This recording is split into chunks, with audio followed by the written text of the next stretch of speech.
It's all wrong. I shouldn't be up here. I should be back in school on the other side of the ocean. Yet you all come to us young people for hope. How dare you! Boring. Boring. Boring. You gotta do it. Don't tell us what we're gonna feel. We're trying to solve a problem. Don't tell us what we're gonna feel. I'm not telling you. Because you're in no position to dictate that. Remember what you're doing. You're in no position to dictate what we're gonna feel.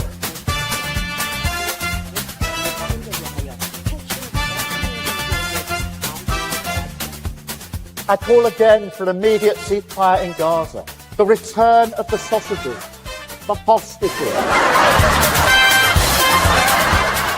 Welcome to another edition of Lembit Öpik Live here on Unprecedented TV, where we find the facts, kill the spin, and tell it like it is all around the world. And free speech is at the heart of what we do. So is your privacy and your independence. Unfortunately, the Labour government in the United Kingdom doesn't agree. They're obsessed with the idea of digital ID cards, essentially a way of getting all of your data in one place so they can leak it to criminals all at once. The arguments for it are preposterous, and we'll talk about that with my guest today. But fundamentally, we're now at a fork in the road, to use Keir Starmer's phrase. That fork is whether we actually are a free country or we're not. Many of our freedoms have already been eroded, and this is just another sad step in the decline of our independence. Luckily, there are some politicians who take our freedom seriously. My guest today is one of those. Andrew Bridgen is no stranger to controversy and also no stranger to being harangued for his independence of thought. He has not just taken a stand on this, he's actually been very clear in his narrative. I'm pleased to say he joins us now. Andrew, great to see you. Thanks very much for joining us here on Unprecedented TV. It's a pleasure to be here.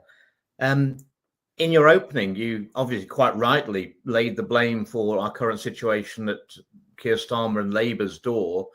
But Lembit, all of this was laid in place and set in track by the previous Conservative government, who had laid out all the policies for digital ID and apparently had carried out the consultation some years ago.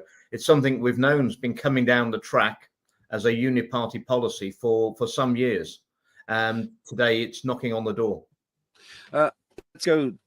Absolutely right. And you know more than most about that because, like me, you've been in Parliament and you've seen what's going on. Let's take a step back. Why was it that Tony Blair, who was clearly, whether you liked him or not, a far more successful politician than Keir Starmer, why was it Tony Blair was and is so keen on ID cards? Because I feel he's the one who really kicked it off. Well, I mean, he's heavily embedded with the World Economic Forum, Agenda 2030, pushed by the United Nations, which is now a bought and controlled organization. And none of the plans for Agenda 2030, which all the political parties around the world have basically signed up to, none of it can be implemented without the implementation of a digital ID card, so that the tracking and monitoring. And I would say that the Brit card, which people think stands for British, that would be a normal assumption.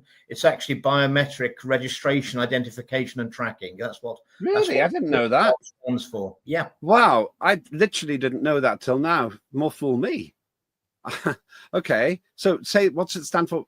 Biometric registration, identification, and tracking. That makes it even darker, to be honest with you. What about 2030? How would you define Agenda 2030? Well, that's going to be a control agenda over every aspect of our lives, and it's sold with the principles of the United Nations, which are very hard to wiping out poverty, stopping starvation around the world. But actually, what it is about is taking living standards under control of the state, where the state will decide where you can travel, what you can eat, when you can eat, where you can go, 15-minute cities. All the issues which our so-called elected parliaments, representative parliaments around the world, are just not allowed to talk about. But you don't have to go onto the government website, and it was there when the Conservatives were there. It's there when Labour are there, that the government are completely committed to the United Nations Agenda 2030. Mm-hmm. And the fundamental building block of all of that is digital ID. And that's why, once again, not only in the UK, but around the so-called developed world, we're seeing politics in lockstep again. Mark Carney, the Prime Minister of Canada, he was actually in London when Keir Starmer announced the introduction of digital ID. And this has been a long time in the pipeline. I mean, they've spent an absolute fortune on this already. And he immediately announced that it was going to be brought in Canada as well. And believe it or not, there's currently a bill before the Canadian Parliament, which, if it goes through, and they've got the numbers, will mean that if you say something in Canada that the Canadian government objects to, they'll have the ability to cut off your mobile phone access, your internet access, and if you are to complain to anyone about what the government's done to you, that will be a criminal offence. What? That's actually before the Canadian Parliament now. I've never really respected Mark Carney ever since he came along with the absolute baloney on climate change. I'm completely convinced, and I believe you are too, that human beings can't possibly be wagging the dog of climate. Ever since then, and it's self-satisfied self-promotion to be head of the Canadian government, I just thought this man is like Zelensky, like Starmer, totally underqualified for his job. But this is shocking. It's right next door to Trump. Whatever you think about Trump, I got the view he's got a marginally more positive attitude towards free speech, though it has to be said that it was quite ironic that he was standing right next to Tony Blair. In fact, he's promoted Tony Blair because he thinks Tony Blair is going to be good for peace. Well, Tony Blair knows more about war than peace, but there we go. Tony Blair was a member of the quartet in charge of the Middle Eastern peace negotiations. I think he was sacked and removed in 2018. But I mean, even Hamas, Tony Blair is too toxic to be allowed near the Gaza peace negotiations because Hamas have objected to him. That's quite an indictment, really. It really is. If you're too extreme for Hamas, it's quite something, really. Too toxic for Hamas. Too toxic for Hamas, an extraordinary situation. So we've got the Canadian situation, absolutely shocking. Well, that will explain why Keir Starmer is so keen on speaking to Carney, because they seem to be in the same position. So we'll talk about the demonstration and so forth that happened recently in London, and got almost no coverage in the mainstream media, of course. But just let's try and understand this. So this Brit card is actually an attempt to bring all of our data into one place, so that everything from your health to presumably your financial circumstances, theoretically what you're buying, it could all be registered on this Brit card. And I guess that also means digital currency. Yes, and of course, once you've got all your purchases, then the carbon footprint can be worked out of all of that, all of your travel. And of course, what will happen when you reach the limit of your carbon allowance? And you've already heard the people at the World Economic Forum have said that everyone's going to have a carbon allowance, but of course, they're working on the basis that the lowly paid people, the people on benefits, they won't be able to use all of their carbon credits, and that will allow the wealthy elites to just buy their carbon credits off them for extra money. So their restrictions, their freedoms will be restricted even further, and life just goes on for the super rich. Well, this is the thing. People like little Greta Thunberg, who now has become an expert on Middle Eastern politics after having flunked it on the environment, they fly around. You got Bill Gates flying around. I'll never forget Emma Thompson, the actress, flying all the way from the United States to join a climate crisis demonstration in London. And that didn't strike her as ironic. No. We had Keir Starmer totally humiliating himself, going to Sharm el-Sheikh for a 60-second photo opportunity with Donald Trump. I still, although people say that they get on, I don't believe it. So it doesn't apply to them.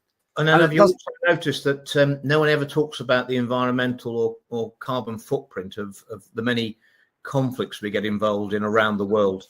There can be nothing more worse for the environment than carpet bombing or shelling. Yeah. And the cost to human endeavor of replacing those assets. Yet no one ever mentions about it. And the previous article on the mainstream media can be all about the dangers of climate change, the existential threat.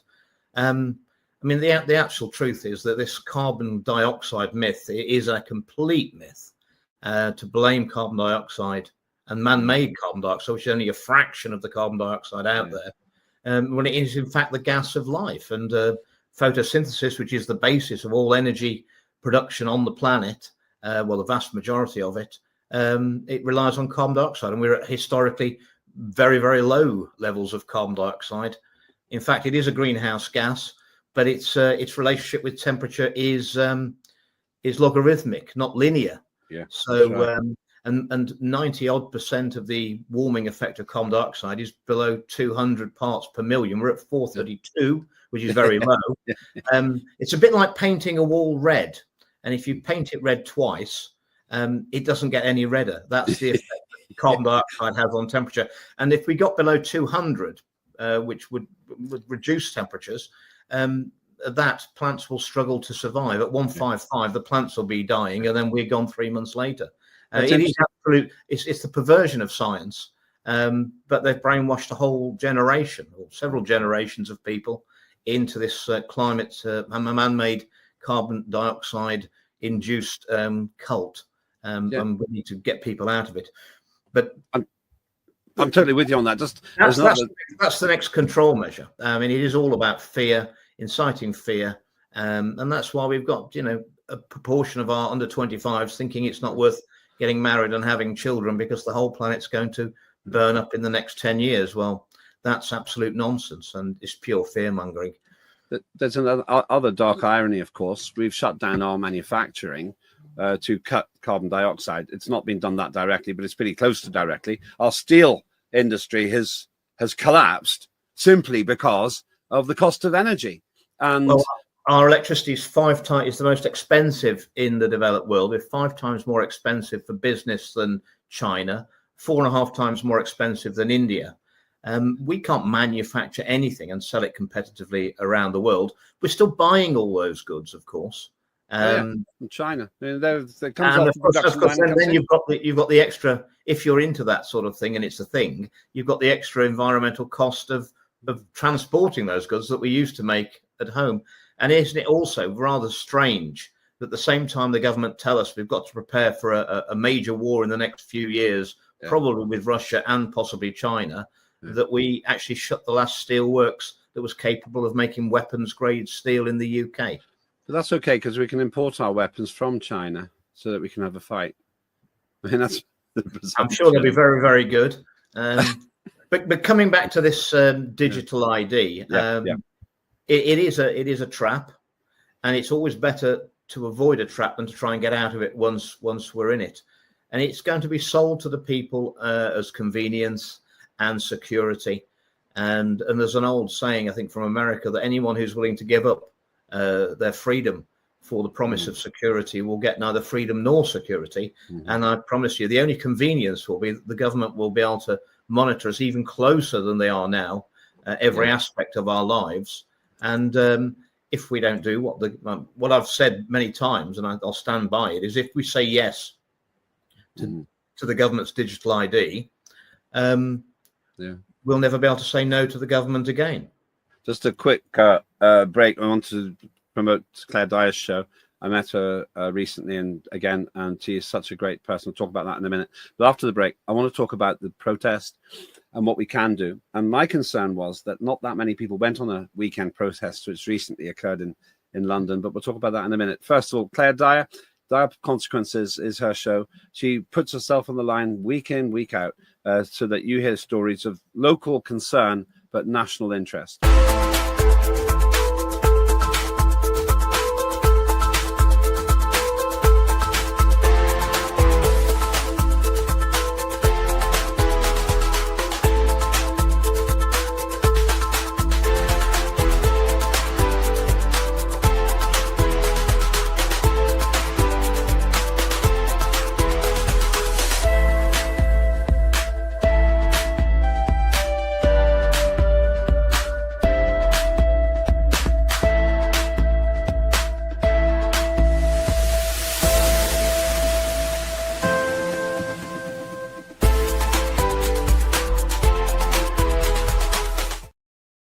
On at least twice a week. That's Claire Dyer's show, Dire Consequences. Don't miss it, especially if you believe in freedom and the things that I'm talking with my guest, Andrew Bridgen, about.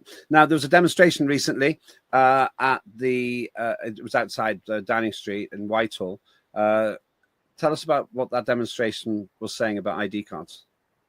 Well, it was a march from Marble Arch down Oxford Street to Trafalgar Square, back down Whitehall, and finished in front of number 10. Yep, great people out there. It was fairly well attended. I didn't see anybody. I didn't speak to anybody all day who said they desperately wanted a digital ID or needed a digital ID. And what's clear is that there's considerable public support for opposition to digital ID from the number of people just out conducting their normal business in London. And they were taking leaflets, and they were very happy to discuss the issues around digital ID. If we give away this freedom, Lembit, it's not only our freedom. We'll be signing away the freedom of our children, our grandchildren, and future generations unborn, who will never know the freedoms that we gave away for them.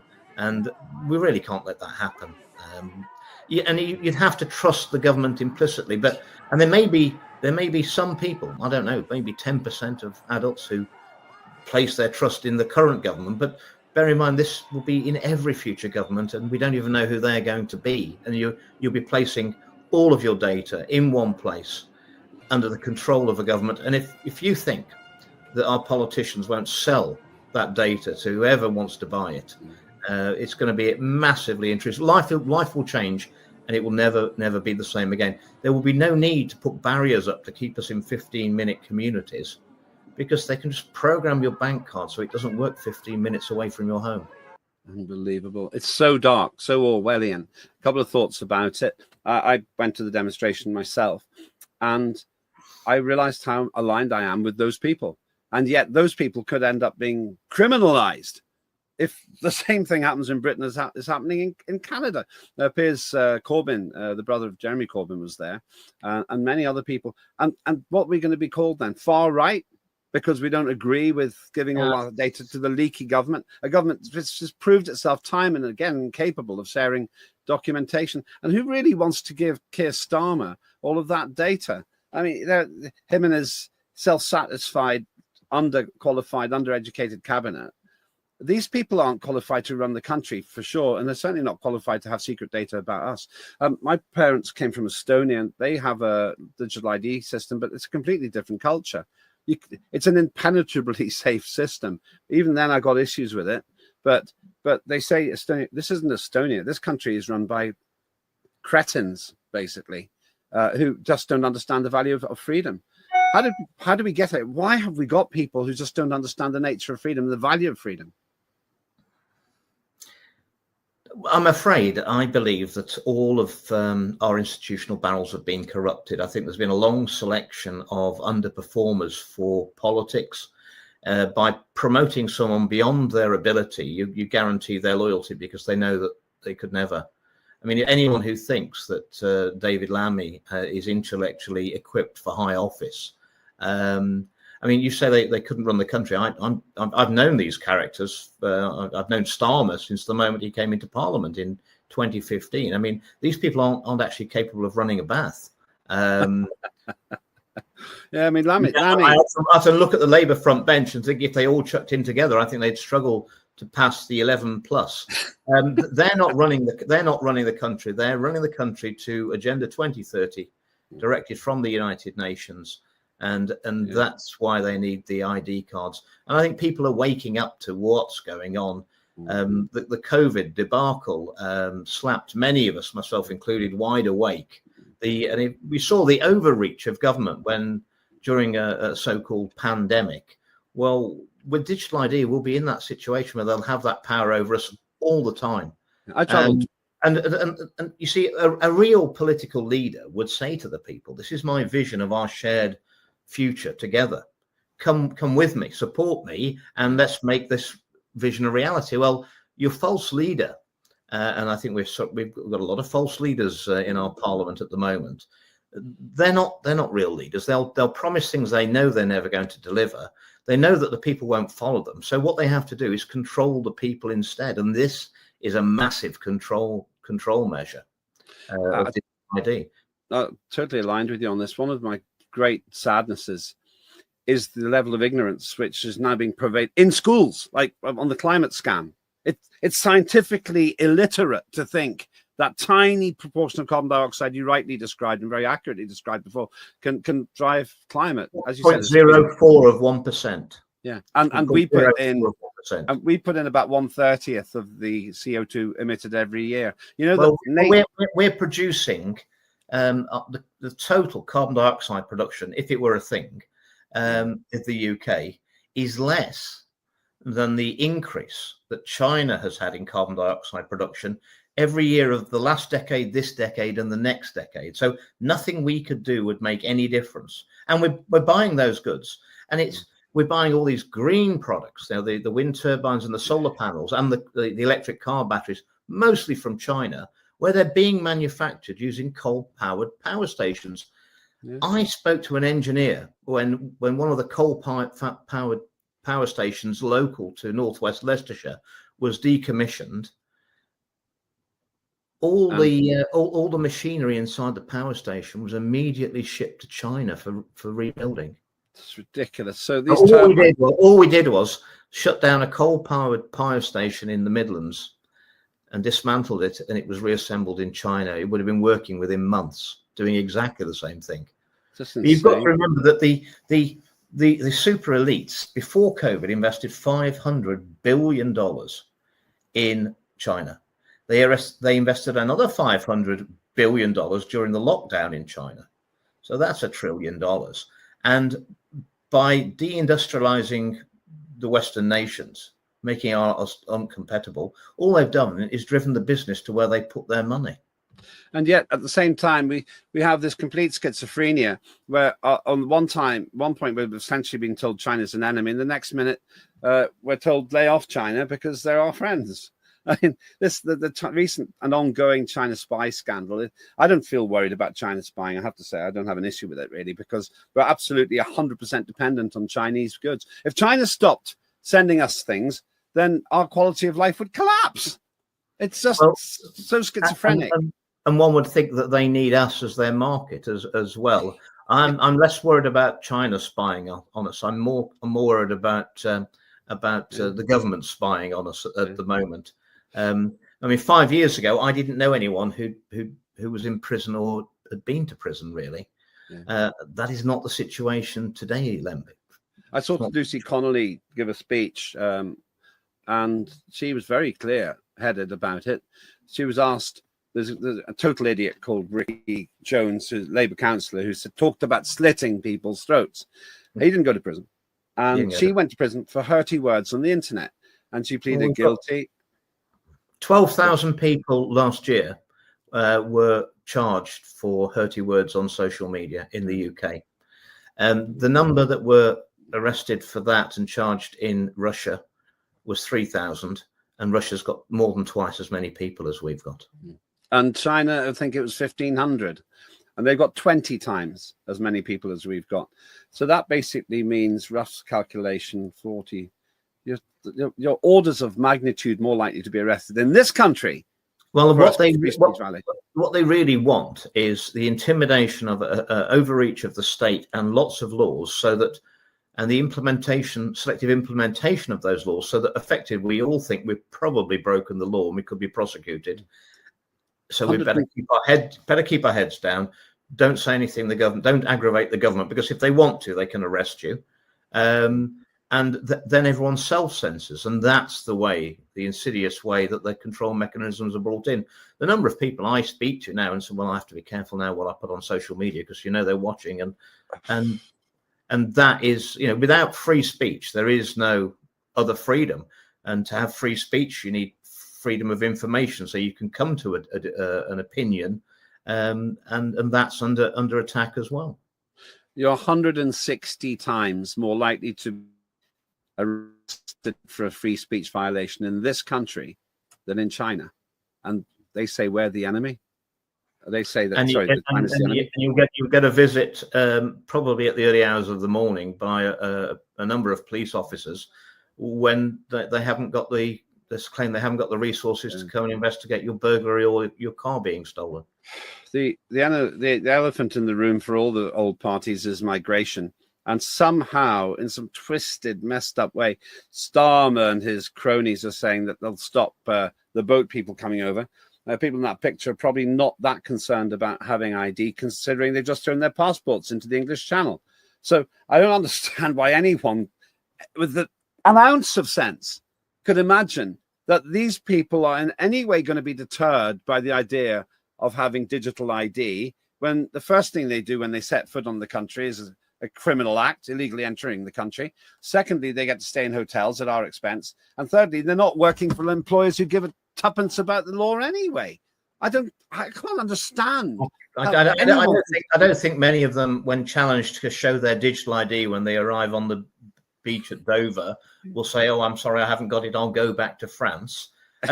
Lembit, I put out a video which was sent to me, and it was recorded in 2023, which clearly showed the Home Office shipping the dinghies back. I mean, the Conservatives have made much this week. Robert Jenrick's made much, and Chris Philp have made much of France demanding the life jackets back that they give out. Yes. And they're saying, well, this shows it's all collusion with the government to send the life jackets back for recycling to France. Well, I produced a video which clearly showed the dinghies not even being deflated, placed on a lorry under contract of the Home Office, moving from Dover straight back to the Channel Tunnel to go back to Calais. And I can only presume they were going for recycling.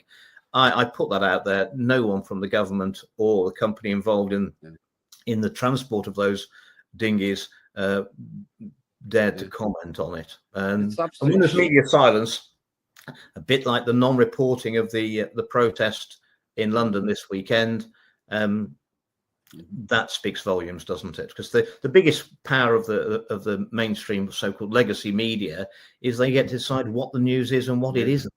Yeah. Looking ahead then, Andrew, you have very stoically and I think very courageously continued to campaign on what must feel, and certainly does to me, feel like an uphill struggle, because a lot of people don't even take their own freedom seriously. They don't understand what happens if you lose it. As you said, they buckle down, they knuckle under, they say, "Oh, I actually am born and bred here, but I better not say so because you can get arrested for it." At the same time, you've got the idiocy of people like Yvette Cooper, who was the Home Secretary at the time, telling us that the scum who murdered children in Southport was Welsh. Axel Ruda Cabana is not a very common Welsh name, I have to say. Welsh choir boy, I seem to remember it was. That's right, Welsh choir boy. And had nothing to do with terrorism. And so we're told that lie. Then we're told there's nothing to do with terrorism. And people are getting into trouble, people getting arrested out of rage because they feel that they're being lied to by the state. And of course, the shocking thing was demonstrated again in the two-tier justice system in Epping, where the illegal migrant who'd sexually assaulted a 14-year-old girl got 12 months sentence, but 3 locals who protested about his actions got 2 years. It's unbelievable. And this is actually happening. This perversion, you used that right, where the perversion of the justice system is happening now. So, well, our institutional barrels are rotten. Politics, the judiciary, I'm afraid, the police, large corporations and the media in this country, and they've been corrupted for a very long time. Not all the apples in the barrel are rotten, but any apple, the ones at the top are rotten, and any apple that wishes to rise to the top has to rot. And it's symptomatic.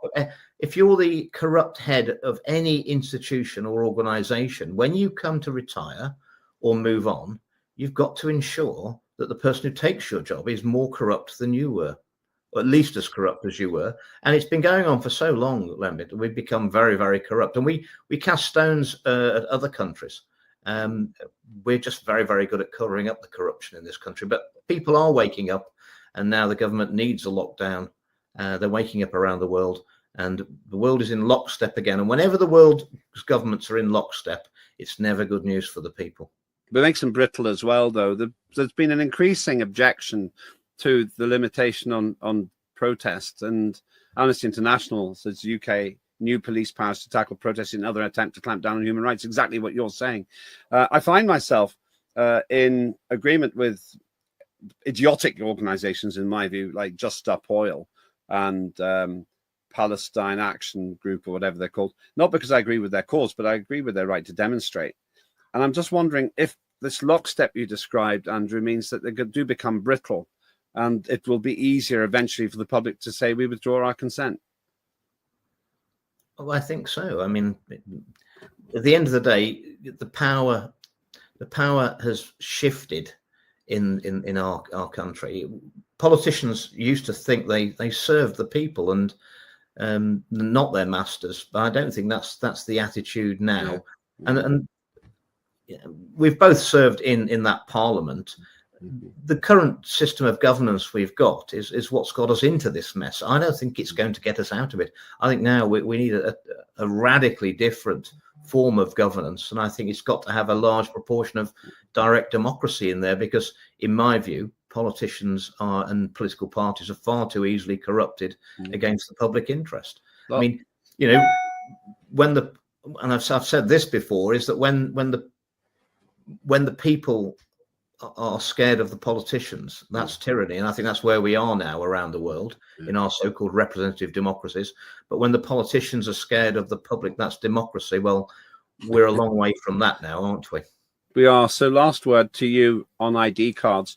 What's your advice to viewers? Well, you've got to object. No is a very small word, but if enough of us say it, it will resonate not only in our parliament, but in the halls of the self-proclaimed elites who pull the strings on our politicians. And if we stand together, and they try and divide us so many different ways, this is an existential threat to our way of life and to our fundamental freedoms and human rights. And what they're trying to do is remove those inalienable freedoms and human rights and replace them with privileges. Because, of course, if you don't behave, your privileges can be removed, can't they? And that's what the digital ID is all about. And we moan about China. Andrew, really good to speak with you, and hope to campaign with you on these issues. That's Andrew Bridgen, who, in my view, is one of the great freedom fighters still left in this United Kingdom. If you have views on this, do share them on X. Please subscribe to Unprecedented TV on our YouTube channel as well. The more of you do that, the more it helps us extend our offering of programming. But once again, big thank you to Andrew Bridgen, former MP, former colleague. Also, big thanks to the team, but more than anything, thanks to you for caring enough about free speech to watch Unprecedented TV. If you've got program ideas, let us know, and also your views. I'm Lembit Öpik. That was Lembit Öpik Live on Unprecedented TV. Have a good day.